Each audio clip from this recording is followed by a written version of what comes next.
नमस्कार दोस्तों, मैं हूं अर्पित और एक बार फिर से आपका स्वागत है। मोदी सरकार के अहंकार का जीता जागता सबूत वक्फ कानून अब सुप्रीम कोर्ट में फंस गया है। लेकिन मोदी सरकार इस हद तक अब बेशर्मी पर उतर आई है कि सुप्रीम कोर्ट की रोक के बावजूद यहां पर बड़े बड़े डिसीजन लिए जा रहे हैं केंद्र सरकार की तरफ से। आप सभी को पता होगा, आप एबीपी न्यूज की इस खबर में देख भी सकते हैं कि वक्फ एक्ट हियरिंग के दौरान सरकार ने एक हफ्ते की मोहलत मांगी थी, क्योंकि मोदी सरकार के वकील सॉलिसिटर जनरल तुषार मेहता को कोई भी जवाब नहीं सूझ रहा था। उनकी बोलती बंद हो गई थी सीजेआई संजीव खन्ना के सवालों के आगे। तब वो घुटनों पर आ गए गिड़गिड़ाते हुए। एक हफ्ते की मोहलत मांगी थी और सरकार ने ये जो मोहलत मांगी थी, इसको सुप्रीम कोर्ट ने उस वक्त कहा था कि वक्फ बोर्ड में कोई नई नियुक्ति नहीं होगी, इस कानून का इस्तेमाल नहीं किया जाएगा। और उस वक्त सॉलिसिटर जनरल ने कहा भी था कि ओके, यानी कि सरकार सुप्रीम कोर्ट की शर्तों पर तैयार है, एक हफ्ते तक कोई भी एक्शन नहीं होगा। मोहलत मिल गई थी और अब आप देख सकते हैं कि किस तरीके से सरकार बेशर्मी पर उतर आई है।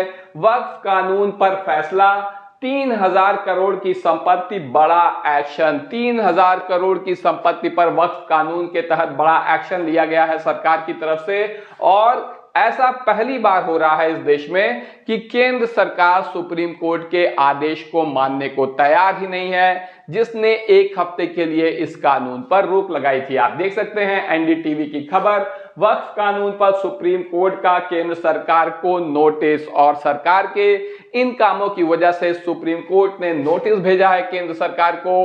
और वक्फ कानून को लेकर सुप्रीम कोर्ट का अंतरिम आदेश था कि 7 दिन में जवाब मांगा था, 5 मुख्य आपत्तियों पर सुनवाई होनी थी। लेकिन केंद्र सरकार अब पूरी तरीके से मनमानी पर उतर आई है, कोर्ट की सुनने को तैयार ही नहीं है। सुप्रीम कोर्ट के आदेश की जो 3 बड़ी बातें थी, आप देख सकते हैं, वो ये थी कि वक्फ बोर्ड पर केंद्र के जवाब तक वक्फ संपत्ति की स्थिति नहीं बदलेगी, यानी जो स्थिति है यथास्थिति तब तक बहाल रहेगी जब तक केंद्र जवाब नहीं दे देता है। लेकिन केंद्र ने अभी जवाब नहीं दिया। लेकिन आप देख सकते हैं कि 3000 करोड़ रुपए की संपत्ति पर उसकी नजर लगी हुई है और उस पर बड़ा एक्शन केंद्र सरकार की ओर से लिया गया है। कोर्ट से वक्फ घोषित संपत्ति डी नोटिफाई नहीं होगी। इसका मतलब जो संपत्ति वक्फ के लिए घोषित है उसका जो कानूनी मालिकाना हक है वो नहीं बदलेगा, वह वक्फ बाय यूजर हो या वक्फ बाय डीड। वक्फ बोर्ड और केंद्रीय वक्फ परिषद में कोई नई नियुक्ति नहीं होगी। आपको पता होगा कि नए वक्फ कानून में वक्फ बोर्ड में गैर मुस्लिमों हिंदुओं के लिए भी जगह है।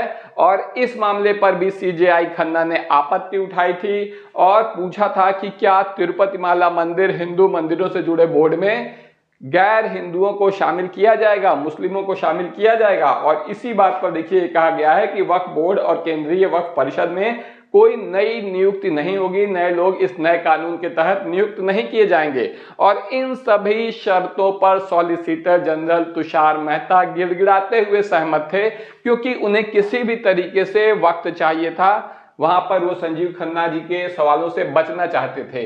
क्यों रोक लगाई है, यह भी एक सवाल उठता है। वक्फ कानून को लेकर सुप्रीम कोर्ट का अंतरिम आदेश, नियुक्तियों पर रोक मैंने आपको बताया कि क्यों लगाई है। 7 दिन का समय भी मिला था। और अब आप एक बड़ी खबर देख सकते हैं उत्तर प्रदेश से भी, क्योंकि ये तो केंद्र का काम है, लेकिन उत्तर प्रदेश कहां पीछे रहने वाला है। यूपी की सरकार तो और भी आगे बढ़कर काम करती है। और आप आज तक की खबर देख सकते हैं कि यूपी के कौशाम्बी में वक्फ बोर्ड की संपत्ति पर एक्शन। 93 बीघा लैंड सरकारी जमीन के रूप में दर्ज कर दिया गया है। तो ये बहुत बड़ा एक्शन उत्तर प्रदेश सरकार ने लिया है। यूपी सरकार वक्फ संपत्ति पर एक्शन लेना शुरू कर चुकी है, जबकि सुप्रीम कोर्ट ने एक हफ्ते के लिए किसी भी कार्रवाई पर रोक लगाई हुई है। सुप्रीम कोर्ट के आदेश की अनदेखी करते हुए मदीना मस्जिद के ध्वस्तीकरण के आदेश जारी कर दिए गए थे सरकार की तरफ से, यूपी सरकार की तरफ से।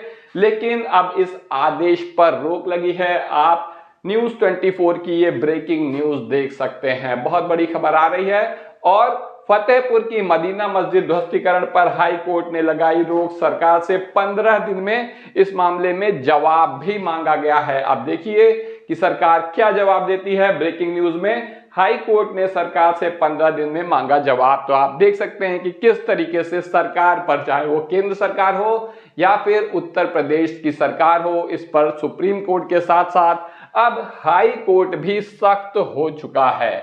सुप्रीम कोर्ट से लेकर हाई कोर्ट तक भारतीय जनता पार्टी बुरी तरह फंस चुकी है। यूपी सरकार ने बिना किसी उचित दस्तावेज और बिना नोटिस जारी किए मस्जिद को गिराने का आदेश दे दिया और अब ये मामला हाई कोर्ट में पहुंच चुका है। ये न्यूज़ थोड़ी सी आपको डिटेल में बता देते हैं।